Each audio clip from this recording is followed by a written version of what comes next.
Today I'm going to show you how to make your power button do nothing.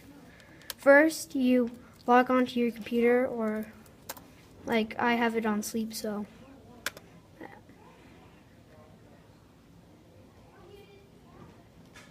go to this right corner where this battery icon right here.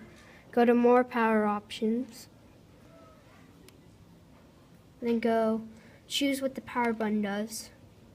And then when I press the power button, and then there says on battery and plug in. So under on battery, you drop down and press do nothing, and then plug in, do nothing, and then you save your changes, and then you're done doing it, so then it does nothing.